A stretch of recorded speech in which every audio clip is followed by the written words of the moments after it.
Ladies and gentlemen, the WIPER party leader, Kalonzo Moka, is currently a man under siege ahead of the 2027 general elections. Kalonzo Musyoka is currently in a very, very big trouble.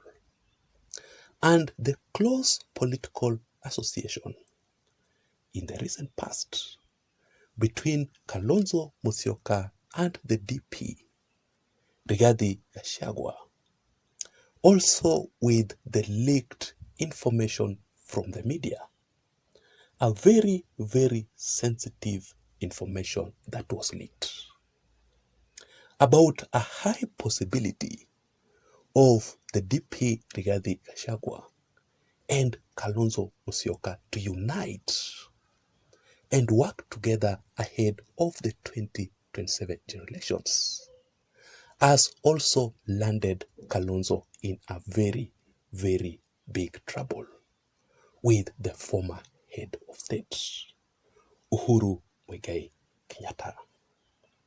Currently, as we speak, Kalonzo is in a dilemma because Kalonzo Musyoka is in a terrible political fallout with the former head of state, Uhuru Kenyatta.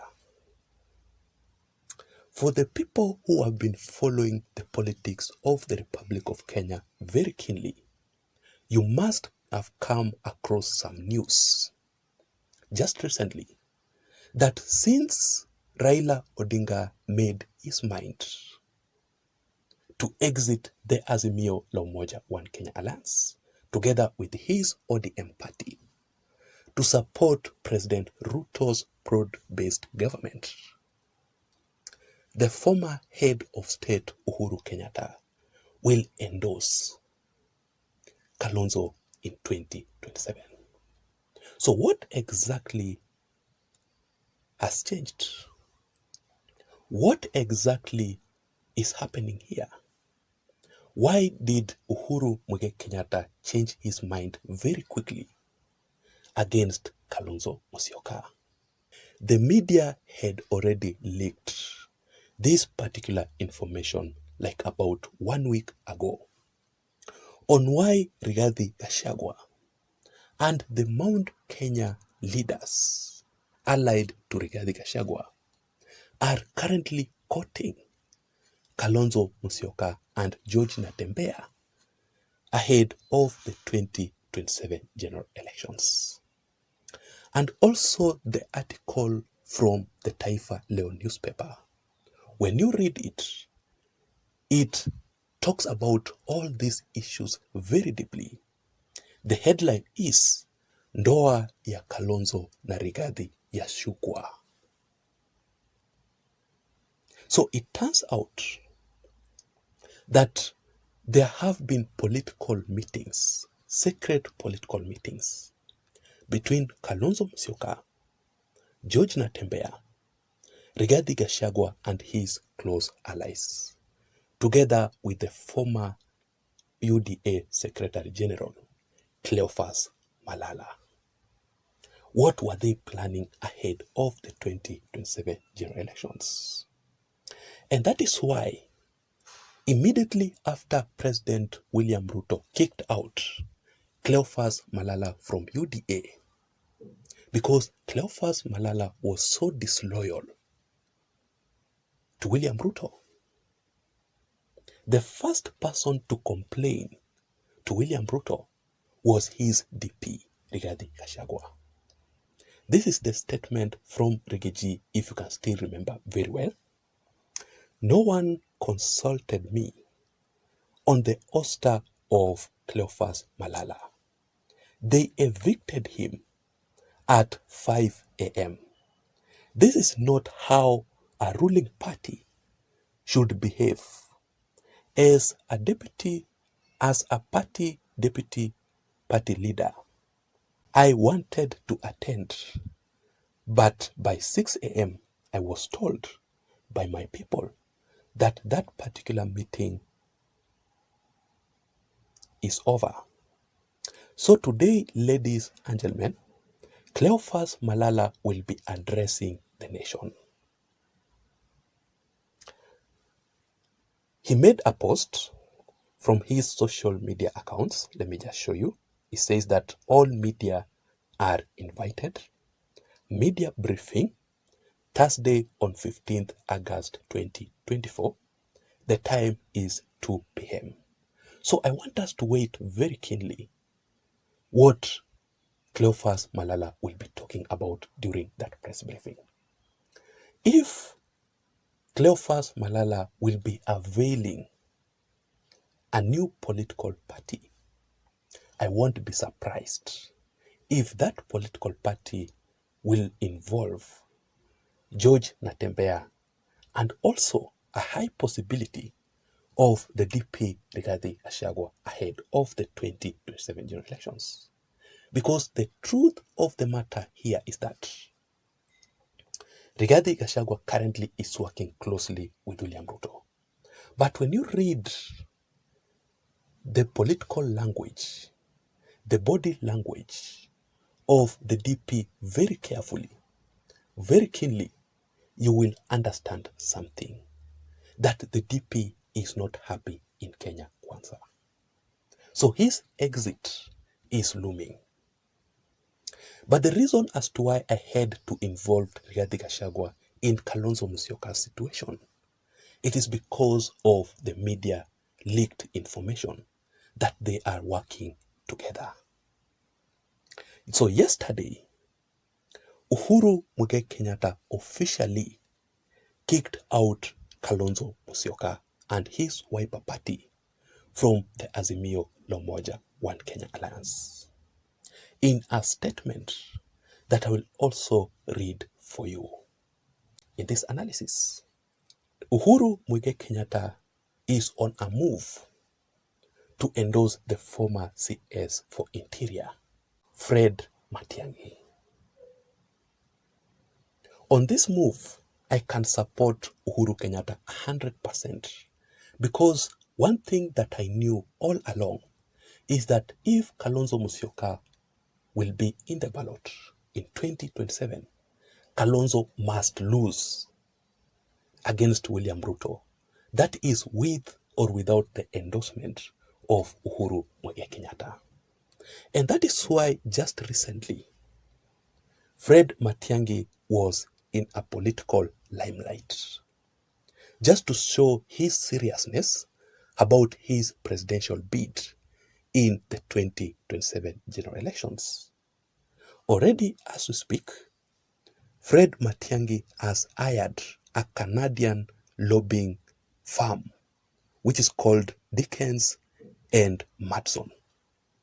The main reason for this is because this Canadian lobbying firm, will now rally support for Fred Matiang'i across very powerful foreign nations.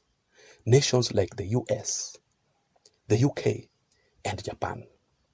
Let me read for you the statement from The Nation, which says, Fred Matiang'i assembles machinery for 2027 State House race. And according to the reports, in my findings, Matangi will pay this Canadian lobbying firm a total of 32 million Kenya shillings. So let us wait and see how things will turn out to be. So basically here, Kalonzo Musyoka is in a dilemma. He does not know what to do next. Should he return to Baba, Raila Odinga? Because a few days ago, Kalonzo Musyoka was on the forefront advising Uhuru Kenyatta to officially kick out Raila Odinga from Azimio. So if Kalonzo Musyoka will seek Raila Odinga, do you think that Raila will agree to endorse his presidential bid in 2027? And I came across also a very, very interesting article from The Nation which talks about Kalonzo Musyoka's situation. It says that the WIPER party leader Kalonzo Musyoka is caught up in a political dilemma on whether to cut links with the opposition leader Raila Odinga or continue coalescing with hopes that Raila would back his 2027 presidential bid. Meaning, the main reason as to why Kalonzo did not want to exit the Azimio la Umoja One Kenya Alliance, it is because Kalonzo hoped that Uhuru Kenyatta will endorse him in 2027. So Kalonzo Musyoka wanted to play or to be very loyal to Uhuru Kenyatta because currently, as we speak, it is very, very clear that Raila Odinga will not endorse Kalonzo in 2027, despite Kalonzo Musyoka supporting Raila Odinga for 3 good times. Raila Odinga currently is supporting William Ruto's broad-based government.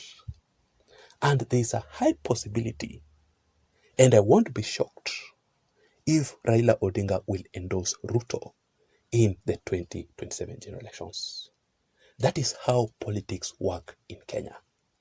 Politics is a matter of interest, and there must be political betrayal.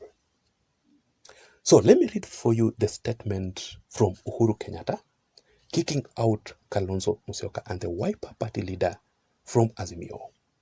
And I will explain to you more about Uhuru Kenyatta's sudden, strange political move ahead of the 2027 general elections. But before that, if you are listening to me up to this point, I want you to take 1 second or 2 and hit the subscribe button down below if you haven't subscribed, for you to be able to receive more political updates like the one that I'm currently doing right now. You can also hit the like button so that YouTube can also recommend this channel and this video in particular to reach out to more people, because I believe that is the only way that we can make this channel to improve. Thank you so much for your support. One thing that I want you to understand is that Uhuru Kenyatta's real mission here, kicking out Kalonzo and WIPER from Azimio, the same way he was being advised to kick out Raila Odinga and ODM from Azimio, Uhuru Kenyatta is on a move to restructure the Azimio la Umoja One Kenya Alliance ahead of the 2027 general elections. Because Uhuru Kenyatta's message about Azimio is very clear. He made a statement saying that Azimio is a house that we all built. We want to clean the house instead of building another house. And the only way to clean it is to ensure that if there is anybody who wants to join or to be in government, let him go there. So Uhuru Kenyatta's message here, this statement, was targeting both Raila Odinga and Kalonzo Musyoka. That is why Uhuru Kenyatta is cleaning the Azimio house, and he is bringing in some new political leaders to form a new Azimio ahead of the 2027 general elections. Number 2, Uhuru Kenyatta is so much interested with Fred Matangi because even the Gen Zs, during their protests, they were endorsing Fred Matiang'i for presidency in 2027. And this statement makes it very clear that the Gen Zs have decided to pick Matiang'i. So it will be very, very easy for Uhuru Kenyatta to endorse and support Fred Matiang'i instead of supporting Kalonzo Musyoka, someone who is not prepared. And number 3, Kalonzo Musyoka is not well prepared for 2027. Honestly speaking, Kalonzo Musyoka is going into that particular election knowing very well that he will lose the election without the endorsement of Uhuru, without the endorsement of Raila Odinga. A well-prepared candidate should not even wait for any endorsement from anybody. A good example is President William Ruto. If you can still remember ahead of the 2022 general elections, Ruto was not depending on anybody to endorse him, but he won the elections. Of course, if you can ask me, do you think that Uhuru Kenyatta's Mount Kenya are billionaires who supported Raila Odinga previously? Do you think that they will agree to finance Kalonzo Musyoka? Of course not. They cannot finance, they cannot fund Kalonzo Musyoka because he is losing. That is obvious. I don't know what you think. I want to know your thoughts. I want to know your opinions in the comment section down below. What do you think Kalonzo should do? Should he seek Raila Odinga for endorsement? Should he agree to work with William Ruto in a broad-based government? Please don't forget to subscribe to this channel for more political updates. Let me see you again in my next video analysis. Remember, my name is Jason. Bye-bye and have a good day. Honorable Raila Amolo Odinga has had to leave for an urgent meeting, and he has asked us to make this statement. Was held today, Wednesday, the 17th of July 2024. The coalition expresses its sympathy and condolences to those who lost their loved ones and the hundreds who were maimed, injured, and who had their properties destroyed during the demonstrations.